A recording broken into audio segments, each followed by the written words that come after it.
कभी कभी। माला सिन्हा अपनी जवानी में बेमिसाल खूबसूरती के लिए जानी जाती थीं। इसके साथ ही वो अपनी शानदार एक्टिंग से भी हर किसी का दिल जीत लिया करती थीं। करीब 40 सालों तक माला सिन्हा ने बॉलीवुड पर राज किया। 100 से भी ज्यादा फिल्मों में काम करने वाली माला ने कई यादगार किरदार निभाए हैं। बता दें कि 60 से 80 के दशक तक बॉलीवुड पर छाई रहने वाली माला सिन्हा फिल्मों से बिल्कुल गायब हैं। तो चलिए जानते हैं कि आज ये खूबसूरत अभिनेत्री कहाँ और किस हाल में है। लेकिन हाँ दोस्तों, अगर आप हमारे चैनल पर नए हैं तो चैनल को सब्सक्राइब जरूर कर लें।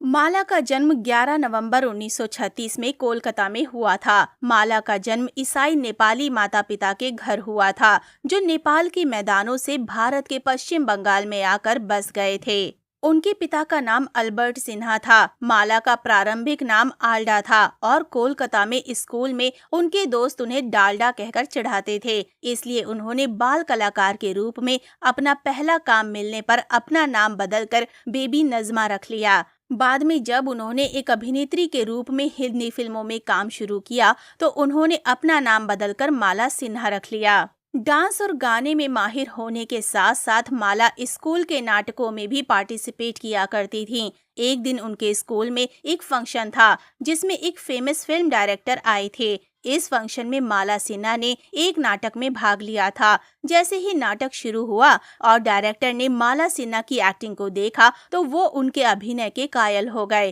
फंक्शन खत्म होने के तुरंत बाद ही डायरेक्टर माला सिन्हा के घर चले गए। वहां पर उन्होंने माला के पिताजी से कहा कि आपकी बेटी में एक्टिंग का बेहतरीन हुनर है और वो एक काबिल एक्ट्रेस बन सकती है, इसलिए उसे फिल्मों में काम करने का मौका दीजिए। डायरेक्टर की बातों से माला के पिताजी भी सहमत हुए और इसी के बाद माला ने बतौर बाल कलाकार काम करना शुरू कर दिया। माला सिन्हा ने एक्टिंग करियर की शुरुआत बतौर बाल कलाकार एक बंगाली फिल्म जय वैष्णो देवी से की थी। 1952 में फिल्म रोशनारा रिलीज हुई थी, जिससे माला सिन्हा ने अपना सिनेमेटिक डेब्यू किया था। इसके बाद वो कई सारी बंगाली फिल्मों में नजर आई। इसी दौरान माला एक फिल्म की शूटिंग के लिए मुंबई आई थी। यहाँ पर उनकी मुलाकात गीता बाली से हुई थी। माला की पर्सनालिटी से गीता बहुत इम्प्रेस हुई और उन्होंने डायरेक्टर केदार शर्मा से गुजारिश की कि वो माला को बॉलीवुड में फिल्मी ब्रेक दें। गीता की गुजारिश के बाद केदार शर्मा ने माला को अपनी फिल्म रंगीन रातों में बतौर हीरोइन कास्ट किया। इसके बाद उन्होंने बहुत सारी फिल्में की, लेकिन उन फिल्मों से उन्हें कोई खास पहचान नहीं मिली। आखिरकार इंतजार खत्म हुआ और 1957 में रिलीज हुई फिल्म प्यासा। ये फिल्म माला सिन्हा के करियर की बड़ी हिट साबित हुई और यहीं से उनका करियर संवरने लगा। इस फिल्म में वो गुरुदत्त के साथ नजर आई थी। माला से पहले ये फिल्म मधुबाला को ऑफर की गई थी, लेकिन उन्होंने मना कर दिया था, जिसके बाद फिल्म के लिए माला को अप्रोच किया गया था। बचपन से ही माला का झुकाव एक्टिंग से ज्यादा म्यूजिक की तरफ रहा था। उन्होंने फिल्मों के अलावा ऑल इंडिया रेडियो में बतौर सिंगर भी काम किया था, लेकिन फिल्मों की खातिर उनको अपने सिंगिंग और एक्टिंग में से एक का चुनाव करना पड़ा था। आखिरकार फिल्मों के लिए उन्होंने अपने सिंगिंग सफर पर विराम लगा दिया। माला ने अपने करियर की शुरुआत 1950, 1960 और 1970 के दशक में की थी। माला ने कई हिंदी फिल्मों में बेहतरीन अभिनय से दर्शकों का दिल जीता है। माला सिन्हा गुरुदत्त की प्यासा और यश चोपड़ा की धूल का फूल जैसी फिल्मों से काफी पसंद की गई थीं। इधर जब माला सिन्हा बॉलीवुड में सफलता की सीढ़ी चढ़ने लगी तो दूसरी तरफ उन्हें नेपाली फिल्म इंडस्ट्री से भी ऑफर आने लगे थे। इसके बाद उन्होंने 1966 में नेपाल का रुख किया और नेपाली फिल्म माटी घर में नजर आई। ये माला के करियर की एकमात्र नेपाली फिल्म रही। इस फिल्म के हीरो एस्टेट कंपनी के मालिक चिदंबर प्रसाद लोहानी थे।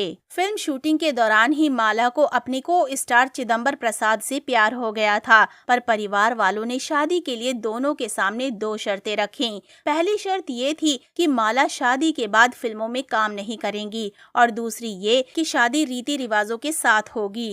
माला ने दोनों शर्तें मान भी ली थीं, जिसके बाद परिवार की रजामंदी से शादी हुई। हालांकि इस शादी की एक और खास बात ये थी कि माला को अपने ही पति से 3 बार शादी करनी पड़ी। सबसे पहले दोनों ने ईसाई विधि से शादी की, फिर हिंदू और लास्ट में कोर्ट मैरिज की। शादी के बाद माला के एक्टिंग के लिए जुनून देखकर उनके पति ने उन्हें एक्टिंग करियर को जारी रखने के लिए कहा। इस वजह से माला ने अपने एक्टिंग करियर पर शादी के बाद विराम नहीं लगाया। इस वजह से उनके पति से दूर मुंबई में उन्हें रहना पड़ता था। एस्टेट कंपनी का कारोबार संभालने के लिए उनके पति चिदंबर प्रसाद भी ज्यादातर नेपाल में ही रहते थे। माला की एक बेटी भी है जिसका नाम प्रतिभा है। अपने दौर की माला सिन्हा बहुत कामयाब एक्ट्रेस थीं। फिल्मों के लिए वो मोटी रकम भी चार्ज करती थीं। मां के जैसे ही उनकी बेटी प्रतिभा भी एक्ट्रेस बनना चाहती थीं। इसी वजह से उन्होंने भी बॉलीवुड में एंट्री ली, लेकिन कामयाबी उनके हाथ नहीं लगी।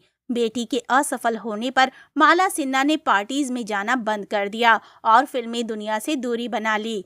वो अब लाइमलाइट से काफी दूर रहती हैं। हालांकि दोस्तों, आज माला सिन्हा की उम्र 88 साल की हो चुकी है और 88 साल की उम्र में माला सिन्हा, जैसा कि आप हमारी इन तस्वीरों में देख सकते हैं, पहले के मुताबिक आज कितना बदल चुकी हैं। यहाँ तक कि अब वो लाइमलाइट में भी नहीं रहती हैं। वो पार्टी और इवेंट्स में भी नहीं देखी जाती हैं। तो दोस्तों, अभी के लिए बस इतना ही। मिलते हैं अगली वीडियो में। तब तक आप सब अपना ध्यान रखिए। Bye bye.